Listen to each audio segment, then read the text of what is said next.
ಇನ್ನು 10 ನಿಮಿಷದಲ್ಲಿ 200 ಮಕ್ಕಳ ಜೀವ ಉಳಿತು ನೋಡಿ. ಅದೃಷ್ಟ ಅನ್ನೋ ಅಥವಾ ಇದನ್ನೇನು ಅನ್ಬೇಕು ಅಂತ ಹೇಳ್ಕೊಂಡು, ಯಾಕೆ ಅಂತ ಅಂದ್ರೆ ಶಾಲೆ ಮುಗಿಸಿ ಮಕ್ಕಳು ಹೋಗ್ತಾ ಇದ್ದಂಗೆ ಬಹಳ ಬಿರುಗಾಳಿ ಬಂದ್ಬಿಡ್ತಂತೆ. ಆ ಬಿರುಗಾಳಿ ಅಬ್ಬರಕ್ಕೆ ಶಾಲೆ ಮೇಲ್ಚಾವಣಿನೇ ಹಾರೋಗ್ಬಿಡ್ತು. ಆ ಮೇಲ್ಚಾವಣಿ ವಸ್ತುಗಳು ಅದೇನೇನು ಹಾರೋದ್ವಲ್ಲ ಅದ್ರ ಬಹುತೇಕ ಕೊಠಡಿ ಒಳಗೆ ಬಿದ್ದುಬಿಟ್ಟು ಮಕ್ಕಳು ಒಳಗಿದ್ದಿದ್ರೆ ಏನ್ ಕತೆ ಆಗ್ತಿತ್ತು. ಹುಬ್ಬಳ್ಳಿಯ ಬಂಡೀವಾಡ ಗ್ರಾಮದಲ್ಲಿ ನಡೆದಿರುವಂಥ ಘಟನೆ ನೋಡಿ. ಇಲ್ಲಿ ಹೇಗೆ ಆ ಕಚೇರಿ ಒಳಗಿರುವಂಥ ಸಾಮಾನು ಸರಂಜಾಮುಗಳೆಲ್ಲ ಚಲ್ಲಾಪಿಲ್ಲಿಯಾಗಿ ಬಿದ್ದಿದ್ದಾವೆ, ಬೋರ್ಡ್ಗಳು ಬಿದ್ದಿದ್ದಾವೆ, ಮೇಲ್ಚಾವಣಿಯಿಂದ ಕೆಲ ವಸ್ತುಗಳೆಲ್ಲ ಕೆಳಗೆ ಬಿದ್ದಿದ್ದಾವೆ ನೋಡಿ. ಅಲ್ಲಿ ಹಂಚುಗಿಂಚೆಲ್ಲ ಇಲ್ಲೇ ಇಲ್ಲ. ಅಲ್ಲಿ ಸದ್ಯ ಅದು ಕಬ್ಬಿಣದ್ದು ಆ್ಯಂಗ್ಲರ್ ಆದಂಥ ಕಾರಣಕ್ಕಾಗಿ ಅದೊಂದು ಉಳಿದಿದೆ. ಸೊ ಹೀಗೆ ಎಲ್ಲವೂ ರೀಪೀಸು ಮತ್ತೊಂದು ಎಲ್ಲ ಕೆಳಗೆ ಬಿದ್ದುಬಿಟ್ಟಿದೆ. ಸಂಜೆ ಶಾಲೆ ಬಿಟ್ಟು ಮಕ್ಕಳನ್ನ ಮನೆಗೆ ಕಳಿಸಿರ್ತಾರೆ ಶಿಕ್ಷಕರು, ಅಷ್ಟೊತ್ತಿಗೆ ಇದಾಗಿರೋದು. ಇದು ನಡೆದಿರೋದು ಹುಬ್ಬಳ್ಳಿಯಲ್ಲಿ, ಹುಬ್ಬಳ್ಳಿಯ ಬಂಡೀವಾಡ ಗ್ರಾಮದಲ್ಲಿ ಆಗಿರುವಂಥ ಅನಾಹುತ. ಅದೃಷ್ಟವಶಾತ್ ಮಕ್ಕಳೆಲ್ಲ ಬದುಕುಳಿದಿದ್ದಾರೆ, ಏನು ಸಮಸ್ಯೆ ಆಗಿಲ್ಲ. ನಮ್ಮ ಪ್ರತಿನಿಧಿ ಸಂಜೀವ್ ಇದಕ್ಕೆ ಸಂಬಂಧಪಟ್ಟಂಗೆ ಒಂದು ವರದಿ ಕೊಟ್ಟಿದ್ದಾರೆ, ಬನ್ನಿ ನೋಡ್ಕೊಂಬೋಣ. ಹುಬ್ಬಳ್ಳಿ ತಾಲೂಕಿನ ಬಂಡೀವಾಡ ಗ್ರಾಮ ಮತ್ತು ಸುತ್ತಮುತ್ತಲಿನ ಗ್ರಾಮಗಳಲ್ಲಿ ನಿನ್ನೆ ಭಾರೀ ಬಿರುಗಾಳಿ ಬೀಸಿರುವಂಥದ್ದು. ಶಾಲೆಯ ಮೇಲ್ಚಾವಣಿಯ ಸೀಟ್ಗಳು ಹಾರಿ ಹೋದನಲ್ಲಿ ದೊಡ್ಡ ಅವಾಂತರ ಒಂದು ಇದೀಗ ತಪ್ಪಿರುವಂಥದ್ದು. ಇದೀಗ ನಾನು ಬಂಡೀವಾಡ ಗ್ರಾಮದಲ್ಲಿದ್ದೇನೆ. ದರ್ಶಕರಲ್ಲಿ ಕೂಡ ನೋಡಬಹುದಾಗಿದೆ.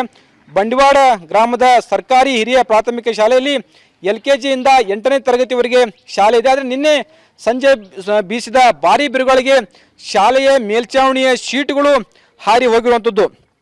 ಬಹುತೇಕವಾಗಿ ಶಾಲೆಯ ಎಲ್ಲ ಕೊಠಡಿಯ ಮೇಲ್ಚಾವಣಿಯ ಶೀಟುಗಳು ಹಾರಿ ಹೋದರೆ, ಮತ್ತೊಂದು ಕಡೆ ಮೇಲ್ಚಾವಣಿಯ ಅನೇಕ ವಸ್ತುಗಳು ಕೂಡ ಶಾಲೆಯ ಕೋಣೆಯ ಒಳಗಡೆ ಬಿದ್ದಿರುವಂಥದ್ದು.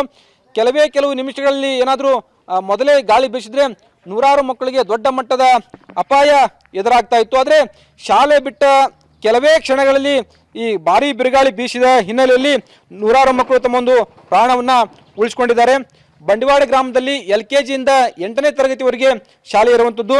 200ಕ್ಕೂ ಹೆಚ್ಚು ಮಕ್ಕಳು ಶಾಲೆಗೆ ಬಂದಿದ್ರು. ಶಾಲೆಗೆ ಬಂದು ಅಂದರೆ ಸರಿಸುಮಾರು ಒಂದು 4:50ರಿಂದ 5 ಗಂಟೆವರೆಗೆ ಶಾಲೆ ಬಿಡ್ತು. ಶಾಲೆ ಬಿಟ್ಟ ಕೇವಲ 5ರಿಂದ 10 ನಿಮಿಷಗಳಲ್ಲಿ ಭಾರೀ ಬಿರುಗಾಳಿ ಬೀಸ್ತದೆ. ಭಾರೀ ಬಿರುಗಾಳಿ ಬೀಸಿದಲ್ಲಿ ಬಹುತೇಕ ಮೇಲ್ಚಾವಣಿ ಸೀಟುಗಳು ಶಾಲೆಯಿಂದ 300-400 ಮೀಟರ್ ದೂರದವರೆಗೆ ಹೋಗಿ ಬಿದ್ದಿದ್ರೆ, ಮತ್ತೊಂದು ಕಡೆ ಸುತ್ತಮುತ್ತಲಿನ ಅನೇಕ ಗಿಡಗಳು, ಮನೆಗಳ ಮೇಲೆ ಕೂಡ ಶಾಲೆಯ ಮೇಲ್ಚಾವಣಿಯ ವಸ್ತುಗಳು ಹಾರಿ ಹೋಗಿ ಬಿದ್ದಿರುವಂಥದ್ದು.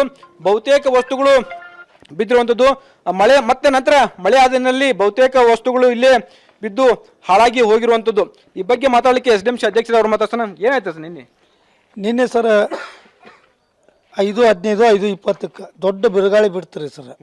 ದೊಡ್ಡ ಬಿರುಗಾಳಿ ಬಿಟ್ಟಿಂದಾಗ ರೀ ಇದು ಮೇಲ್ಚಾವಣಿಗಳು ತಗಡುಗಳು ಈ ಹನುಮಪ್ಪನ ಗುಡಿ ಶಾಲೆಯಲ್ಲಿದ್ದ ಒಂದು 400-500 ಮೀಟರ್ವರೆಗೆ ಹಾರಿ ಹೋಗ್ಯಾವ್ರಿ. ಯಾವುದು ಮಕ್ಕಳಿಗೆ ಏನು ತೊಂದರೆ ಆಗಿಲ್ರಿ. ಅದು ಸ್ಕೂಲ್ ಬಿಟ್ಟ ಮ್ಯಾಗ ಆಗೈತೆ ರೀ ಸರ್. ಇದು ಹಳೆ ಬಿಲ್ಡಿಂಗ್ ಸರ್. ಈಗ ಅಧಿಕಾರಿಗಳಿಗೂ ಹೇಳಿವ್ರಿ, ಎಲ್ಲರೂ ಬರ್ತೇನೆ ಅಂದಾರ ಸರ್. ಬಹುತೇಕ ಶೀಟ್ಗಳು ಗಾಳಿಗೆ, ಭಾರೀ ಬಿರುಗಾಳಿಗೆ ಹಾರಿ ಹೋಗಿರುವಂಥದ್ದು. ಕೆಲವೊಂದು ವರ್ಷದ ಹಿಂದಷ್ಟೇ ಇವನ್ನೆಲ್ಲ ಮೇಲ್ಚಾವಣಿ ಸೀಟ್ಗಳನ್ನು ಹಾಕಲಾಗಿತ್ತು. ಆದರೆ ಏನು ಕಟ್ಟಿಗೆಗೆ ಕಬ್ಬಿಣದ ಮೊಳೆಗಳನ್ನು ಹೊಡೆದು ಸೀಟ್ಗಳನ್ನು ಹಾಕಿದಲ್ಲಿ ಭಾರೀ ಬಿರುಗಾಳಿಗೆ ಅವೆಲ್ಲವೂ ಕೂಡ ಹಾರಿ ಹೋಗಿರುವಂಥದ್ದು. ಈ ಬಗ್ಗೆ ಮಾತಾಡಲಿಕ್ಕೆ ಇಲ್ಲಿನ ಹೆಡ್ ಮಾಸ್ಟರ್ ಕೂಡ ಅವ್ರನ್ನ ಮಾತಾಡ್ಸೋಣ. ಸರ್, ಎಷ್ಟು ಮಕ್ಕಳು ಓದ್ತಾರೆ ಇಲ್ಲಿ? ಏನಾಯ್ತು ನಿನ್ನೆ? ನಮ್ಮ ಬಂಡೀವಾಡ ಗ್ರಾಮದ ಸರ್ಕಾರಿ ಹಿರಿಯ ಪ್ರಾಥಮಿಕ ಶಾಲೆಯಲ್ಲಿ LKG ಇಂದ 8ನೇ ತರಗತಿಯವರೆಗೆ ಮಕ್ಕಳು ಓದ್ತಾ ಇದ್ದಾರೆ. ಸುಮಾರು 220 ಮಕ್ಕಳು ಈ ಶಾಲೆಯೊಳಗೆ ಇದ್ದಾರೆ.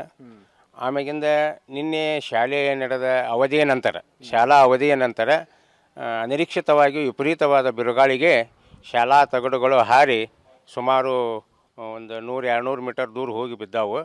ಅಸ್ತವ್ಯಸ್ತ ಆಗೈತಿ. ಇದೇ ಒಂದು ಶಾಲಾ ಅವಧಿ ಒಳಗೆ ಏನಾರ ಅಕಸ್ಮಾತ್ ಆಗಿದ್ದರೆ ಸ್ವಲ್ಪ ಶಿಕ್ಷಕರಿಗಾಗಲಿ ಇಲ್ಲಿದ್ದಂಥ ಎಲ್ಲ ಮಕ್ಕಳಿಗೆ ತೊಂದರೆ ಆಗುವಂಥ ಸಂಭವ ಭಾಳ ಇತ್ತು. ಆದರೆ ದೇವ್ರ ಪುಣ್ಯದಿಂದ ಶಾಲಾ ಅವಧಿ ನಂತರ ಎಲ್ಲ ಮಕ್ಕಳು ಶಾಲೆಯಿಂದ ಬಿಟ್ಟು ಮನೆಗೆ ಹೋಗಿ ಮತ್ತು ಶಿಕ್ಷಕರು ಹೋದ ನಂತರ ಈ ಒಂದು ಕಾರ್ಯ ಆಗೈತಿ. ದೊಡ್ಡ ಮಟ್ಟದ ಅಪಾಯ ಬಂಡೀವಾಡ ಗ್ರಾಮದಲ್ಲಿ ನಿಂತಿರುವಂಥದ್ದು. ಕ್ಯಾಮ್ರಾಮನ್ ಶಿವಾಜಿ ಜೊತೆ ಸಂಜಯ್, TV9 ಹುಬ್ಬಳ್ಳಿ.